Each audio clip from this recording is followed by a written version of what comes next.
Firstly, welcome everybody to this special extra session. Clearly, we're talking about prevention is political. Nothing's more political as we see what's happening around the world at the moment, and particularly coming out of North America. We can see the extraordinary national and international ramifications of the decisions of the Trump government. And we're really fortunate to have my opposite number in the USA, Executive Director of the American Public Health Association, Dr. George Benjamin. George was previously a Secretary of the Department of Health in Maryland, and so has described himself as being an insider in government. He's been outside now for more than 20 years at the American Public Health Association. So we're greatly privileged, George, to have you give us some of your time to record this conversation. So thank you for joining us. Terry, thank you very much for having me. George, the truth is what's going on around the world in your country is selling chills around the world. From a domestic perspective, what do you see as the greatest threats to people in the USA and their health from the policies and actions of the Trump administration?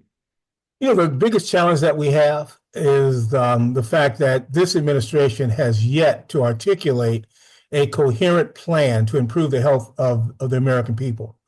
They're doing a lot of things that they want to do that are actions that are driven to, quite frankly, create chaos, but it's not creating a coherent health plan. And that's the biggest concern that I get up every day thinking about. So with that absence of a plan and absence of clear intent, what are the best options available to you to battle those threats? I mean, how do you tackle this enormous challenge? Well, we have a theory of change. We in public health love to have our theories of change. And our theory of change in this environment with a group that is very persistent is, first of all, to make them follow the law, because a lot of the things they're doing are illegal. Secondly, make it transparent. Now, they're doing what we call the flood the zone strategy. Those of you who play football know flooding the zone means getting out there and confusing people. They're doing so many things so quickly that people are having trouble figuring out what's important. So we like to raise the visibility of the things that we have prioritized that we think are important, making sure the public knows about it, and then holding them accountable to that. And part of that is our legal strategy as well. So it's legal, transparency, and accountability. And so far, it's working. Okay, so you're talking about that legal strategy, and I'm fascinated by a particular action that you've taken recently. So what I'm going to ask you, George, is to explain, for those who don't necessarily understand the US legal system, the action that the American Public Health Association and some friends of the court did some Latin translation of the Supreme Court in seeking to overturn some of the worst of the Trump administration's actions. Can you help us to understand a bit about that legal action you're pursuing? Sure, I can give an example. So one of the things they did very early on was they cut off funding for many of the health programs in the country. And they did it in a very sloppy manner, I might add. So they cut off more programs, at least that they said they intended to do. But nonetheless, they cut off these programs. So we said these are illegal. They're doing it in an illegal manner. Two things have to happen if you go to one of our courts in the United States. Number one, you have to have standing. That means it has to be related to you. It has to be something that actually happened to you. And in this situation, we actually had some grants, and some other organizations we partner with had some grants which impacted our ability to do our work. The second thing is you have to show harm. We have to show that if we didn't get that funding, it would do something both to us and, of course, to the work that we do in case this is the public's health. So we were able to show that by stopping funding for health insurance programs, that people would lose their jobs, that people would be injured because they wouldn't get health care. And we went to the court and asked the court to have what we call a temporary restraining order. That basically was the judge said, okay, let's pause everything, stop doing it, government, so we can figure out what's going on. And so we do that through a successive lines of stalling them until we can get in front of a judge to actually have a hearing so that we can win. Right now, we're still in the stall phase. And what will happen is this will go through a series of courts. The government gets to say, we don't agree with you. And then they go through a series of judges, and eventually it will get to the Supreme Court. And if the Supreme Court decides to take it up, depending on who is won at that point, they will then make a final decision. Sometimes judges in the middle, the courts in the middle, can make a final decision, and they can lose, and the Supreme Court could say, "Nah, go with the lower court's decision." So most of these decisions have not yet gotten to the Supreme Court, which is the final authority in our country. Of course, that court leads very much on the conservative side, but many of the things that the Trump administration has done are frankly unconstitutional.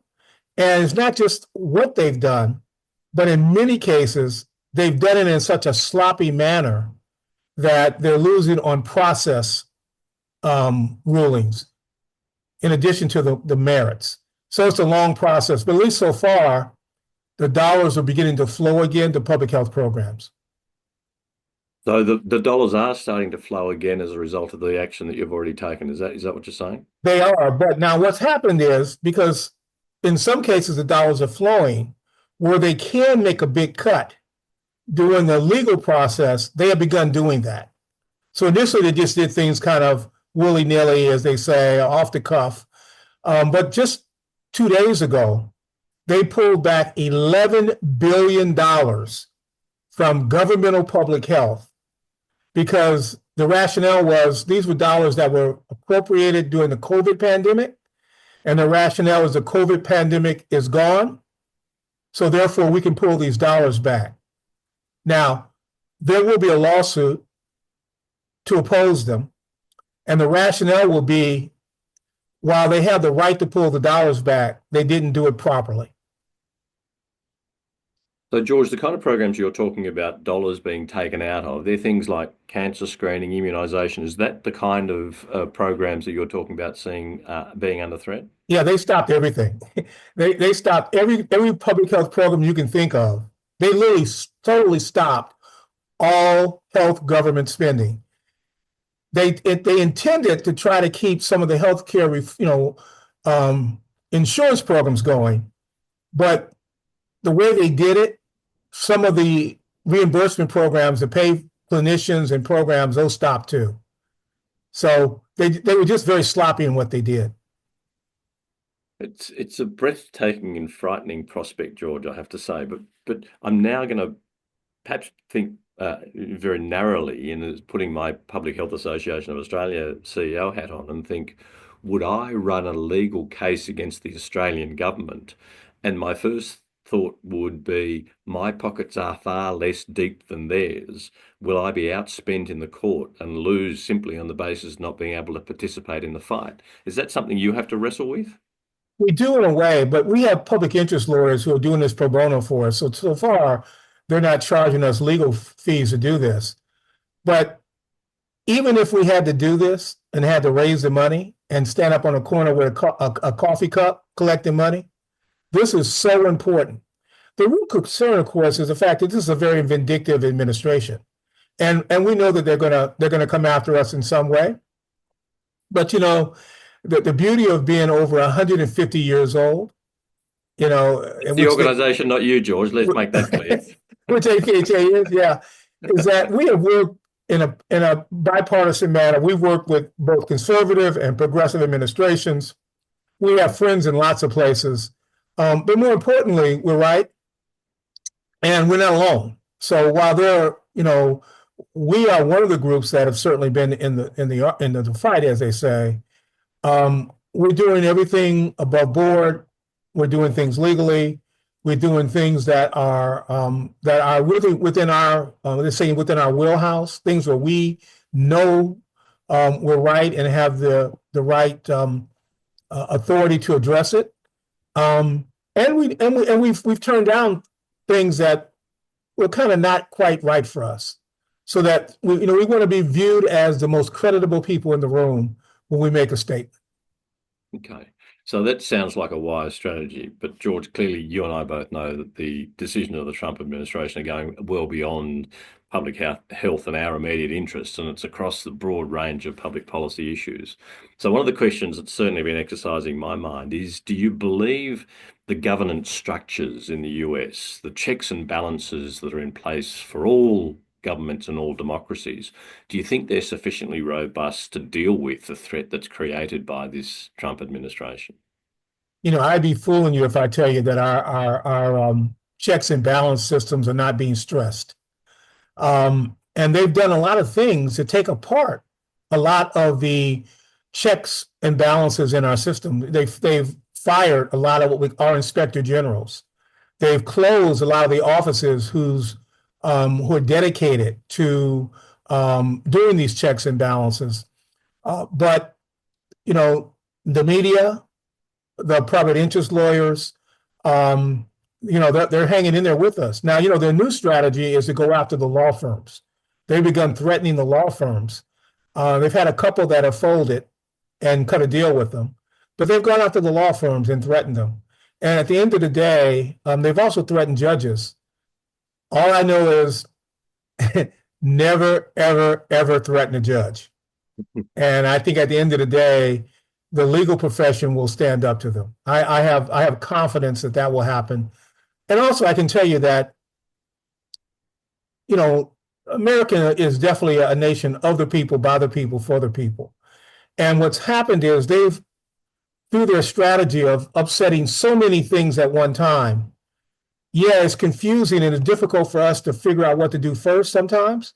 But what they have done is they fired people who were Trump supporters, who have lost their jobs overnight.